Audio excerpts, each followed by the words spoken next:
right, let's go ahead and jump into our What's Happening on Campus session, and let's talk to the housing directors. Joining us today, we've got two folks that I know our audience is certainly excited to hear from, not only because they want to understand what's going on with housing on campus at their universities, but I'm sure football is going to be part of the discussion today too. So let's go ahead and jump into it. Joining us from the University of Alabama is Dr. Matthew Kerch, who's the Executive Director of Housing and Residential Communities.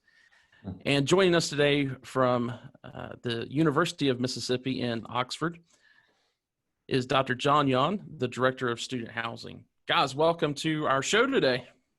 Thanks for having us. Thank you.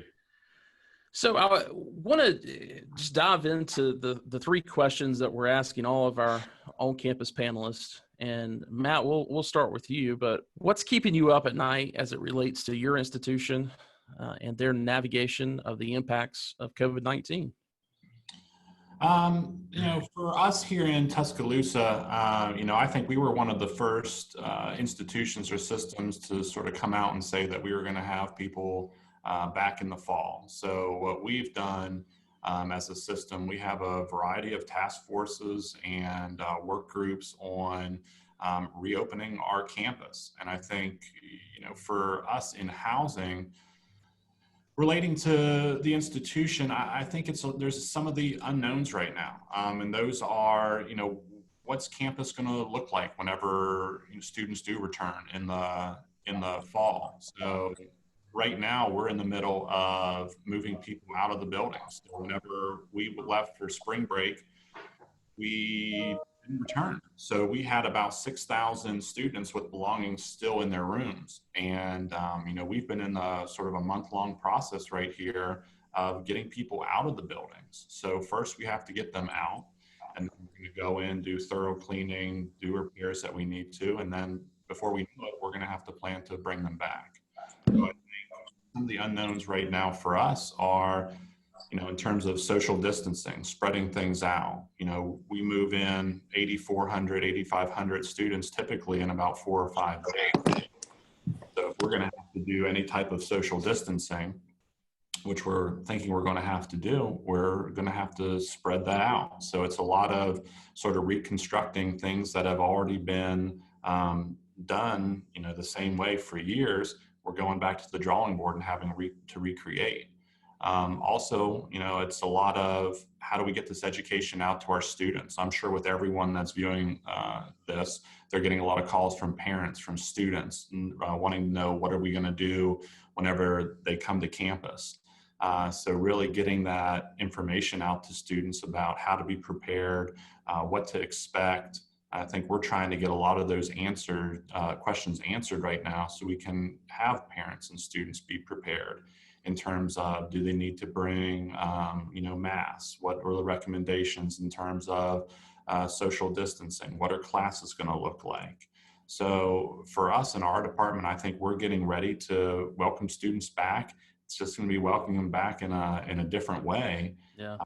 We're getting prepared on the front end for, scenarios of, full occupancy in our buildings, but then also you have to have in the back of your mind, what if something would happen where you have to de-densify, or what if you do have students that you would have to self-isolate for one reason or another.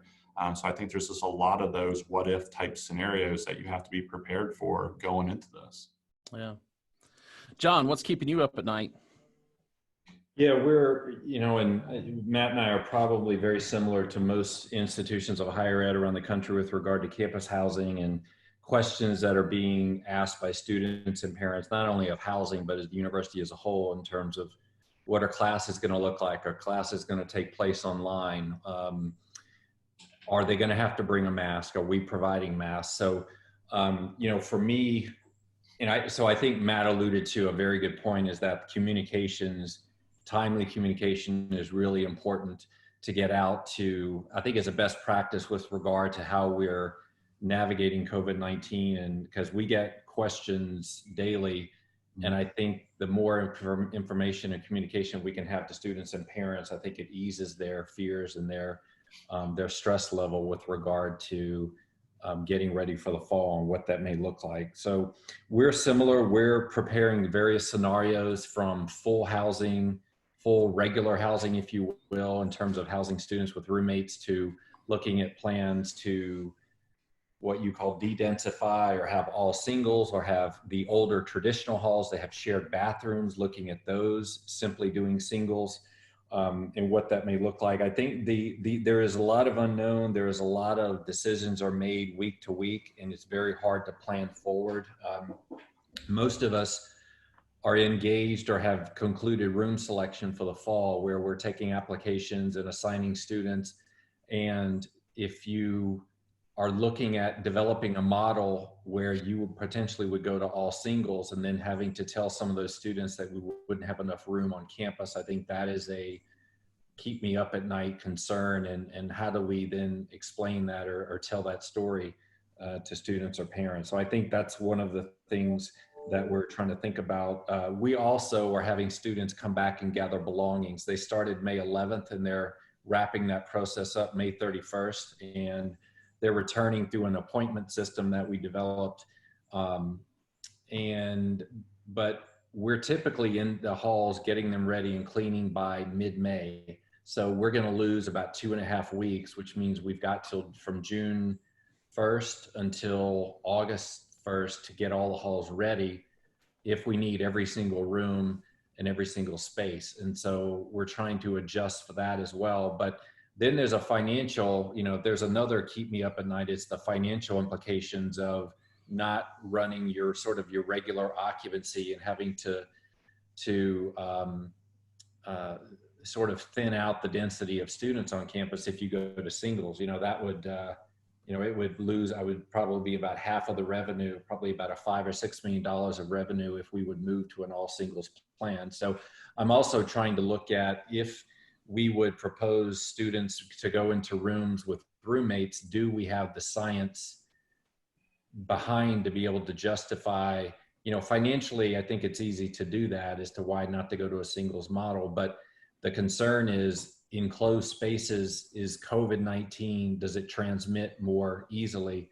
And so then how do I justify putting students with roommates if that's the case? So I think I've been talking with my team about ventilation and about students interacting, whether it's in a public space in the hall or in their rooms, and trying to figure out really how we can house students. I think also very similar to Matt, we are reconstructing the living environment, also the office environment, in terms of staff meetings and one-on-ones. And so we've got a pretty good plan in place for all that, removing furniture from some lounges so to promote distancing, not having gatherings of 10 or more. But again, we're going to have to communicate that out to students and get staff trained on all of that. And it's going to all have to happen probably in a very short time over the summer. I think most universities are looking to make decisions probably mid-June to end of June or so. And then there's going to be a very quick turnaround to put all that into place for a fall semester to start in around mid or third week of August. So there's a lot there. And then of course, just trying to plan around what you don't know at this point is also something that can be very difficult. So those are probably I think the primary issues we're trying to figure out. But that, of course, that's just campus housing. And then there's the whole curricular environment and what do classrooms look like, and how are those spaced out for students. And so, yeah, there's a lot to think about and plan around. So John, yeah, that kind of goes into, I guess, it goes into our next question really well. What things are you needing guidance from, be it from the government or public health organizations, in order to be ready for this fall? Yeah, that I don't know that there's been any guidance. And again, we're probably like most states, we're relying on information from the State Board of Health.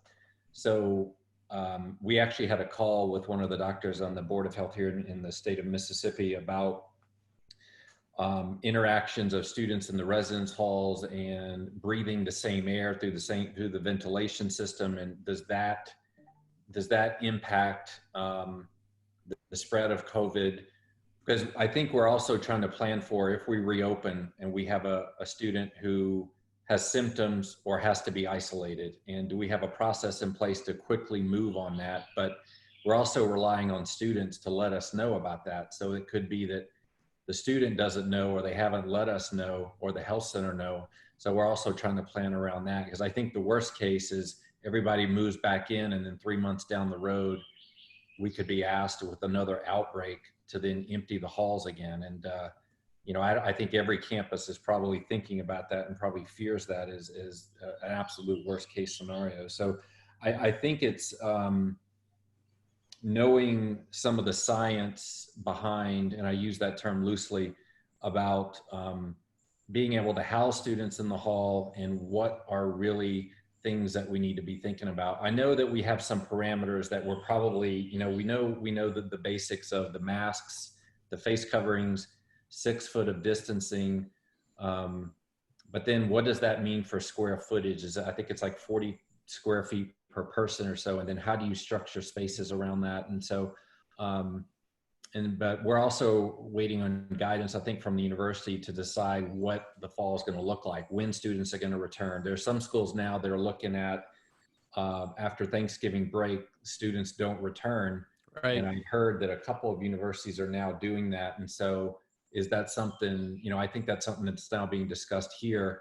So we're just trying to figure out what that's going to look like for us. So I think there's some of that guidance, but I think having more science about, you know, how the environment living on campus could impact them with regard to COVID-19 beyond, I think, the basic parameters that we're all following. So, Matt, same question to you. What, you know, are there things you're looking for guidance from folks, or? Sure. Yeah, I mean, I think John really hit on the main ones. I mean, the other things that we're looking at here is sort of recommendations for large group gatherings. What does that look like? I mean, you know, we joked at the beginning about sporting events and football. You know, what are we thinking about large groups? What is the number? Is there a magic number that we have to take in consideration, and what does that look like?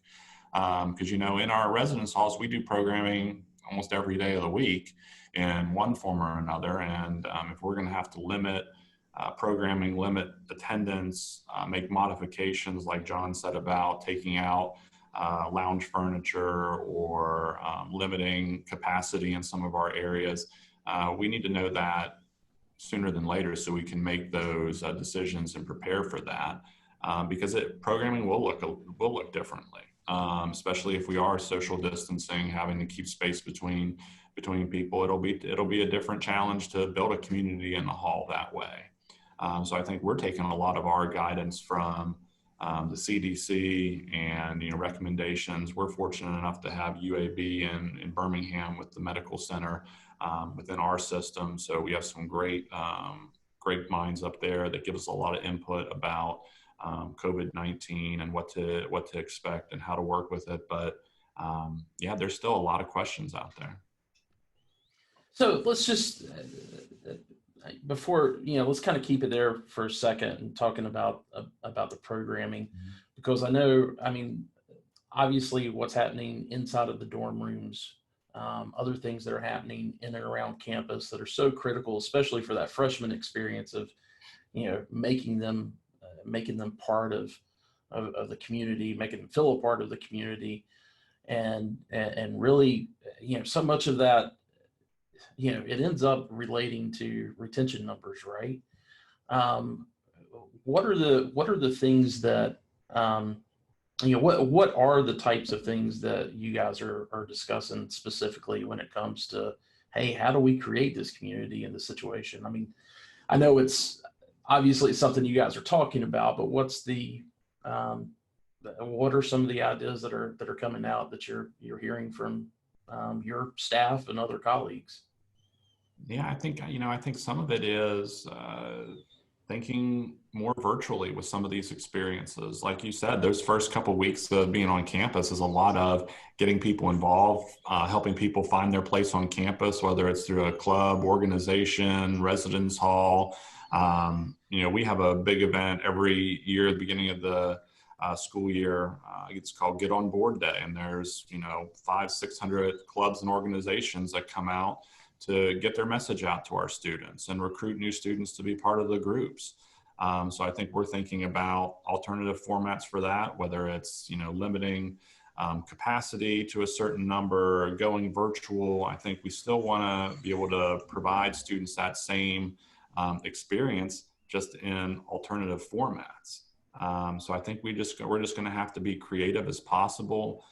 Take some of these guidance that we get from the CDC about social distancing, and be smart about doing programs and develop those opportunities for students to still have that experience, just in a different way.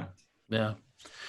So how do you guys feel like this is going to impact enrollment? And, I want to get your personal feelings on that, but then also, what are you hearing from your institution and some of the other neighboring institutions of what they're expecting? I know last week on the session we had Stephen Harrison from Coastal Carolina University, and he mentioned that the state's higher education commission had basically said, look, we need you guys to roll through your budget forecast with a 15% decrease in enrollment from last year.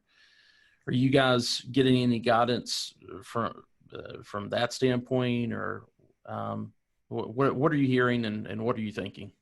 For us, I think, looking at our numbers on campus in terms of housing applications, we're looking pretty strong for next year, which I'm very happy about.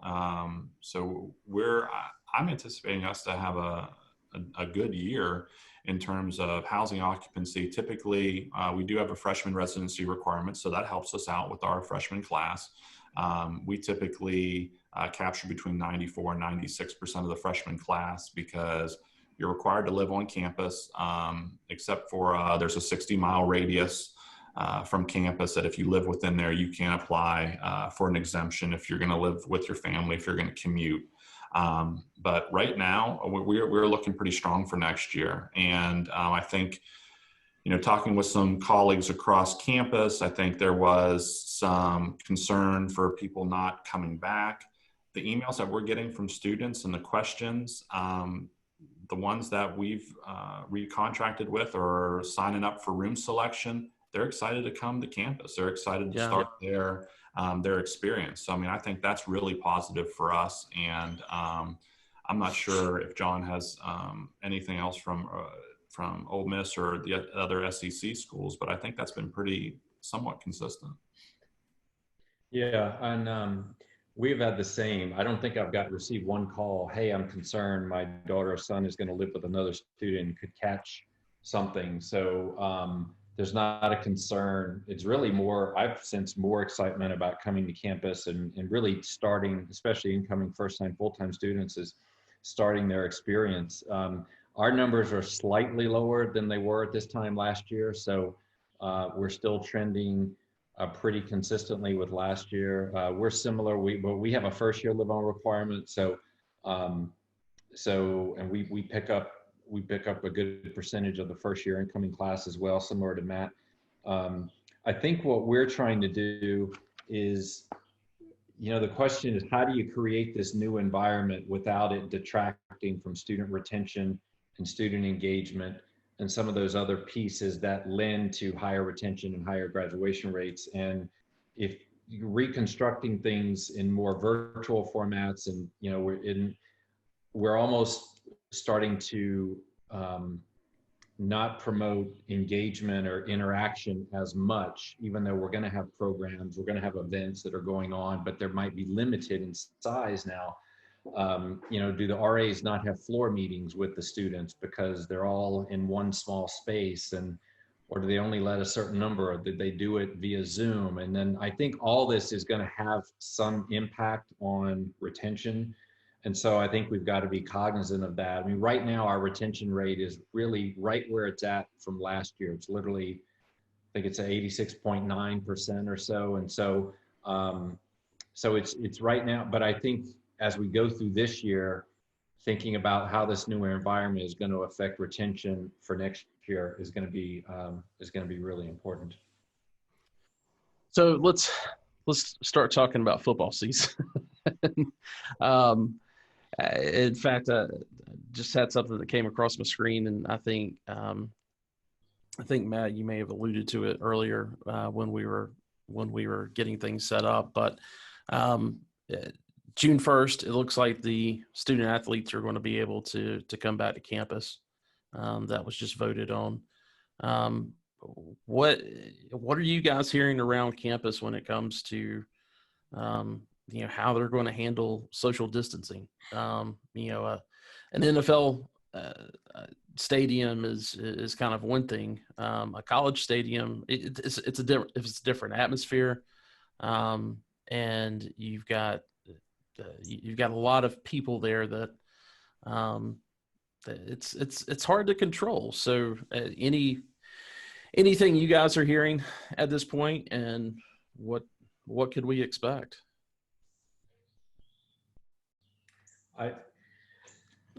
That question, and I think with a lot of SEC schools and, the big conferences, it's probably the big question is, what are the games going to look like? Are they going to have fans? Or are they not going to have fans? Are you going to distance fans in the stadium? And then you can only have maybe a quarter of what would, so I think a lot of people are asking those questions. I don't know that I've heard a decision here about what that's going to look like. I think that I sense, and again, I sense this, I haven't heard this, but they're moving forward with a football season, but it's a matter of how it's going to be configured and what that looks like. I don't know at this point, at least here, based on my conversations.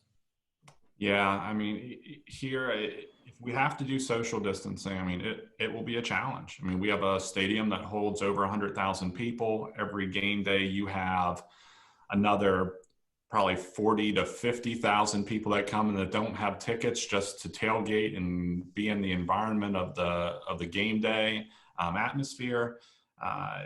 If we're going to have to social distance, I mean, it'll be a challenge because we just have so many people on campus. Just the crowd control and massing of everything, it'll be a big feat. But really haven't heard anything more in terms of what we're going to do in terms of managing that or going through that. I mean, football will be the biggest one. I think some of the other sports, just because of the venues that we have on campus, it would be a little bit more manageable. But football, that'll be a challenge. Yeah. You guys mentioned a little bit ago about, some of the things that you're looking at from a scheduling standpoint. And we talked as we were getting ready for this about what University of South Carolina ended up announcing on Monday or Sunday night, I guess it was, that they're actually going to cancel fall break and I think they may actually be moving the start date of the semester up. I might be wrong on that, but it seems like it was moving a little bit. And then going into remote study after Thanksgiving. And I understand the reasons for that. You go home for Thanksgiving, you're seeing people, no reason to bring all that stuff back. It gives the ability for folks to just stay at home if that's what they want to do. Is that something you guys are looking at doing? I've also heard of folks looking at doing 2 8-week sessions during the semester to try to minimize any impact if there has to be be a move to remote study or to help out with social distancing in the classrooms. Are either of your institutions looking at that? I haven't heard us looking at that yet. I mean, I know people here are aware of some of these new schedules that have been released, but I don't think we've talked about it yet. At least not internally.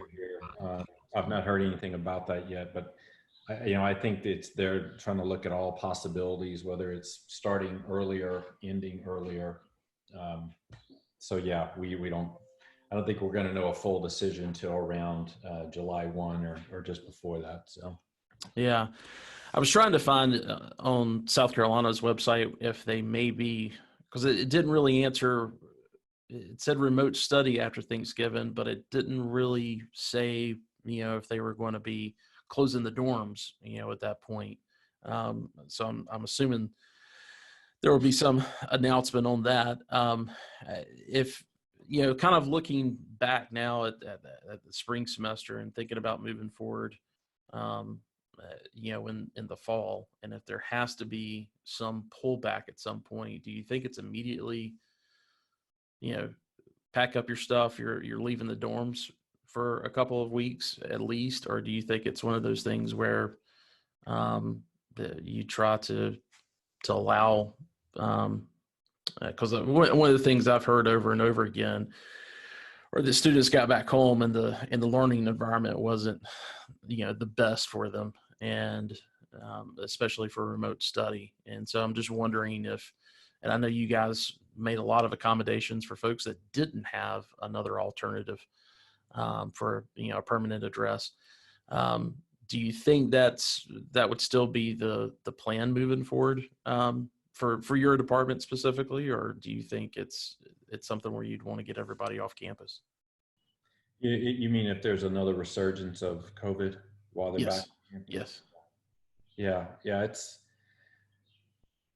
boy, there's so many questions with regard to this entire environment that we just don't know the answers to. And so we're trying to plan around that in case that would happen. When it happened this time, it was over spring break, and we just asked students to come back and grab the essential belongings over a 3-day period. And then rest of their stuff remained in their room from about March 16th until now. They're doing the move out through an appointment process. But,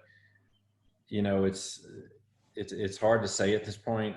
We have alternative housing, quote unquote, which means students who don't have internet, are housing insecure, can't travel home. So we would probably still have a version of that available, but it's not likely that, if we were asked if this happened again, I could easily see that we would have to essentially empty campus housing, kind of similar to how we did the first time. We know how to do it now, but I don't think any of us want to go back and do that again. Yeah. Right. I think the challenge is then once you make a decision to either, tell them to stay at home or come and get their things. Like right now, we're running into cases with students from California, New York, New Jersey, that some of them are still under some stay-at-home orders. So they really can't go back to get their belongings. If we would have another resurgence, I think we'd really have to look at what would happen, what would need to happen. Yeah. How is your staff feeling about everything? Do they, or, obviously there's anxiety regardless of what the schools decide to do. And there's certainly anxiety if, when there's not, when everybody's kind of in limbo, but just kind of curious as to, how are you guys dealing with that? What kind of concerns from your staff are you hearing about? And what are you doing to try to decrease that as much as possible? Yeah, I think for us, it's been a learning experience going virtual and working from home, working from the office when we need to. But I think our office has handled it very well. I think at the beginning of this, there was some anxiety. We weren't sure if we were going to have to go into rooms and check for perishable food items, if we were going to have to enter student spaces. And that's whenever we really still didn't know as much about transmission, things like that. But, we've been fortunate enough here to have some masks, gloves, things like that to make sure that our staff are protected whenever they are in the halls, or if they would come in contact with someone that is coming to get their belongings. So overall, I think we're doing really well. We did make the decision a few weeks ago that we weren't going to have like the summer youth sport camps on campus. So typically we have a variety of camps and conferences on our campus throughout the summer that are in our residence halls. If we were going to do that, there'd be a lot of anxiety about not only having more people on campus, but then also being able to turn the rooms over and get them ready for students to arrive. So I think right now we're working to get the students' belongings out, and then that gives us ample amount of time to get in there, clean, do any necessary repairs, and then once we're done with that, welcoming students back. Yeah. So I think right now some of the staff are just getting prepared to go through training and get ready. We're just doing it a little different this year. Yeah. So guys, I've been on both of your campuses, and they're absolutely beautiful, and you've got some great looking Greek housing on those campuses. Does that fall under your belts at all, or is that completely separate as far as the beds that are in the Greek housing? It's a separate office here. Same here. Gotcha. We work with them closely though. Like they timed their move out the same with ours. They're trying to figure out how to house students, even though they're private corporations, but they're trying to figure out sort of how they're recommending to the corporations that they house students in the fall based on what we're doing. So we follow suit on a number of pieces. Gotcha. And dining services, I know sometimes those get lumped together within housing, and I'm not sure if it falls under your umbrella, but any notable changes with what dining is talking about as far as for fall semester, or have you heard yet? They're part of one of our subcommittees. We have, similar to Matt, a number of subcommittees working on reopening planning, and that they're involved in those discussions. I think obviously with decreasing numbers and groups and trying to space and distances, how do you provide an open dining environment, and then the types of food, and how do you serve food? And we have this new, of course, I'm forgetting the name of it, these little robots that drive around and deliver food. And so there's now that option where literally they'll order a meal and it can be driven and to the hall, and the student can pick it up at the hall. So that's being talked about as something, but yeah, nothing yet, at least here in terms of what those venues are going to look like. Yeah, not here either. I think we're still talking through that, and they're a different office than us as well. We did have around 200 students on campus after spring break that were international students, couldn't go home for one reason or another. And, they worked with our students on campus to really provide box meals, where it was almost a grab and go type situation, so that there was little to no interaction with each other, and they could still get their meals, but not be in close proximity to one another. Yeah. Yeah. Well, guys, I appreciate you being so liberal for your time, and sorry for all of the technical issues that we've had throughout this, but that kind of goes with how this whole spring semester has gone, I believe. But again, thanks for that. Any parting words? Anything that you want to make sure that we leave the audience with?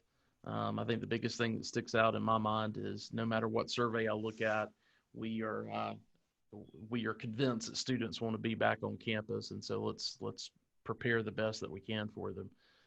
Any other parting thoughts? I think my only, I think for a lot, and you had talked about our teams earlier, and I think one of the things is really not knowing how to plan, or having various scenarios, and then do you plan around all those scenarios when eventually one is determined? And so I think all of us are kind of trying to transform the current environments into a very different paradigm that we've never operated under. And then what are best practices with inside the residence halls and our office space? And so basing those on Department of Health considerations and CDC recommendations, and trying to anticipate all of that, as well as anticipate another outbreak if it would occur when students come back to campus. And so having as much of that planned ahead of time is really what we're trying to do as best as we can. Yeah.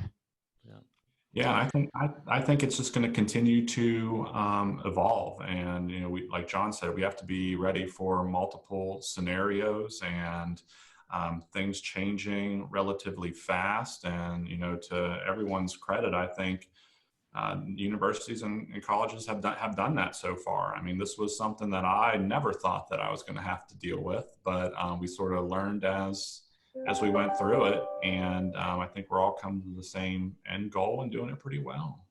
Yeah. Well, guys, again, I appreciate your time. I look forward to being both in Oxford and Tuscaloosa to sit down with you guys, face to face next time, and hopefully get some of that great barbecue in Tuscaloosa That's right. that we've talked about, Matt. That's some good stuff too. That's right. All right. Well, hey, thank you. All right. Thanks, guys. All right. Bye. All right.